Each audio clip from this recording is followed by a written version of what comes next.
The James Webb Space Telescope is stirring things up out of nowhere. We understand that we might need to change all the course books about the start of the universe in their journey to figure out the primary stars and universes that illuminated the universe. Cosmologists are still in obscurity, however, drawing nearer to illumination with each revelation in turn. That is the extraordinary, unpreventable end from remarkable disclosures by the James Webb Space Telescope, JWST. The $10 billion time machine that just formally shut its most memorable year of observations, intended to capture the faint infrared shine of the universe's earliest glowing objects. Webb's vision ventured once again into the initial few hundred million years after the Big Bang, permitting it to gather more and better information about infant universes than any other observatory yet assembled. Its haul of cosmic baby pictures has proved more plentiful than most specialists tried to dream. Essentially, candidate universes in the early universe are springing up in numbers that defy forecasts, with dozens found up to this point, making researchers go crazy. As Charlotte Mason, an astrophysicist at the University of Copenhagen, said, "We truly weren't expecting this." In the long months following JWST's discoveries of shockingly mature early universes, scholars and spectators rushed to make sense of them. Could the flock of odd, huge, and splendid early universes be blunders, maybe due to defects in the examination of the telescope's initial observations? If authentic, might they somehow be explained by standard cosmological models, or, just perhaps, were they the first hints that the universe is more odd and complex than even our boldest hypotheses had ever assumed? And was the theory of how things came to be wrong? Join us today as we dive deep into how the James Webb Space Telescope broke the universe. Let's get to the heart of the matter and understand the situation. Let's go back to when the universe was believed to have been formed after the Big Bang. The newborn universe began cooling within a few million years. The roiling plasma that filled space settled down, and electrons, protons, and neutrons combined into atoms, mostly neutral hydrogen.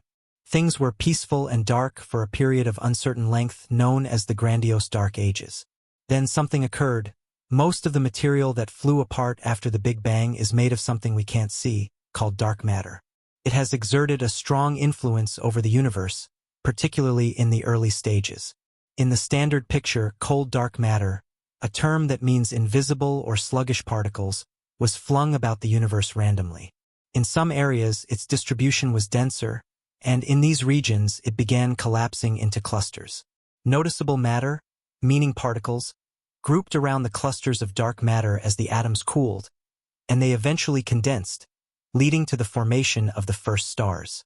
These new sources of radiation reionized the neutral hydrogen that filled the universe during the so-called epoch of reionization. Through gravity, larger and more intricate structures formed, building a vast trap of galaxies. In the meantime, everything continued to fly apart.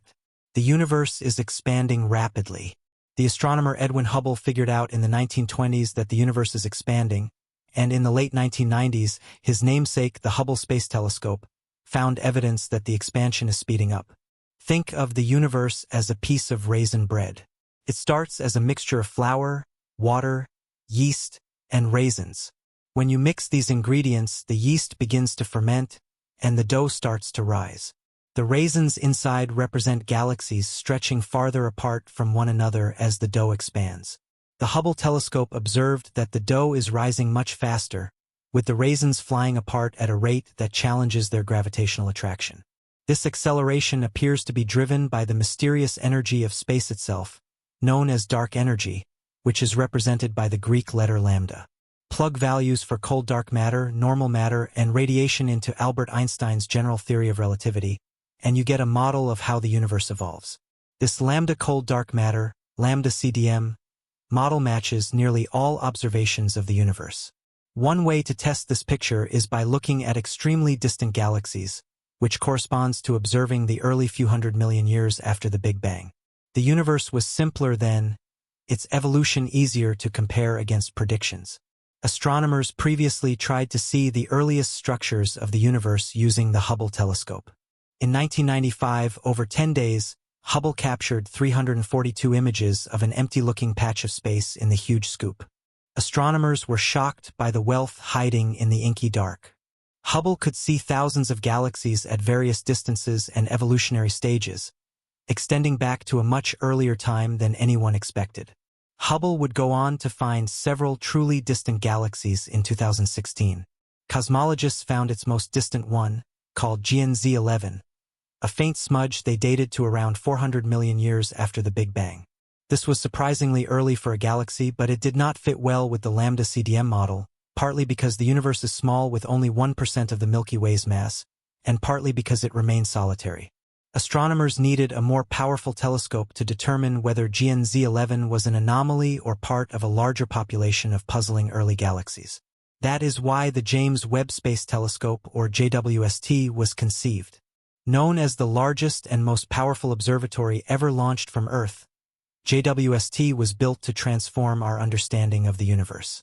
Positioned 1.5 million kilometers away from Earth to avoid interference and chilled close to absolute zero by its tennis court-sized sun shield, the telescope carries a giant segmented mirror and exquisitely sensitive instruments designed to reveal details of cosmic dawn never before seen. That promise was fulfilled as the first discoveries were received within just weeks of JWST's full operations. JWST observations have surpassed astronomers' wildest dreams. It has seen galaxies remarkably close to the dawn of recorded history, examined the atmospheres of exoplanets in exquisite detail, and provided stunning new views of galaxies in our own solar neighborhood. Yet it's just getting started. As Webb's vision ventures once again into the initial few hundred million years after the Big Bang, it continues to gain more and better information about infant galaxies than any other facility yet built. The question is nothing less than our actual understanding of how the universe we know emerged from primordial chaos. Webb's early discoveries could reshape the opening chapters of cosmic history, concerning not just distant sagas and faraway galaxies, but also our own reality here in the Milky Way.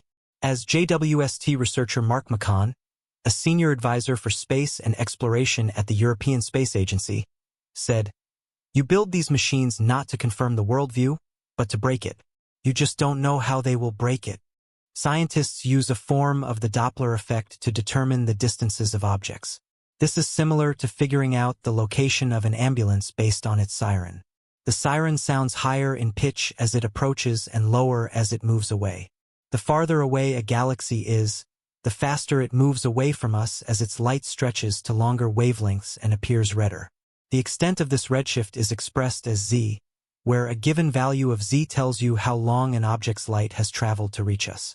One of the first papers on JWST data came from MIT cosmologist and his associates, whose search algorithm flagged a galaxy that appeared mysteriously bright and extraordinarily distant, now named at Z13, indicating its apparent distance at a redshift of 13 further away than anything seen before.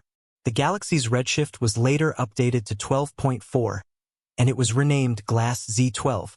Other astronomers working with different sets of JWST data were reporting redshift values from 11 to 20, including one galaxy called CRS 1749, whose light seems to have left 13.7 billion years ago, just 220 million years after the Big Bang, barely a blink of an eye in cosmic time. These putative identifications suggested that the lambda CDM story might be lacking in some way. Galaxies became massive quickly in the early universe. "You don't expect to see massive galaxies," said Chris Lovell, an astrophysicist at the University of Portsmouth in England. "They had time to form that many stars, and they hadn't merged."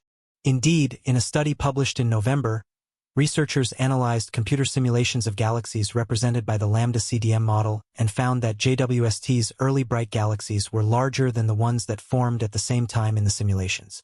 Some astronomers and news sources claimed that JWST was breaking cosmology. However, not everyone was convinced. One issue is that lambda CDM's predictions are not always clear-cut. While dark matter and dark energy are straightforward, visible matter has complex interactions and behaviors, and no one knows exactly what happened in the first few years after the Big Bang. Those early chaotic times have to be approximated in computer simulations. Another issue is that it's difficult to determine exactly how far away galaxies really are. In the months since the first papers, the ages of some of the supposed high redshift galaxies have been reassessed. Some were found to be at later stages of cosmic evolution, based on updated telescope calibrations. CRS 1749, for instance, is located in a region of the sky containing a cluster of galaxies whose light was emitted 12.4 billion years ago, and it now seems possible that the galaxy is actually part of this group, a closer intruder rather than a distant old-timer. If true, this would mean CRS 1749 is only at a redshift of about 5.3, not the previously estimated value. More accurate measurements of galaxy distances are typically obtained by spectroscopy.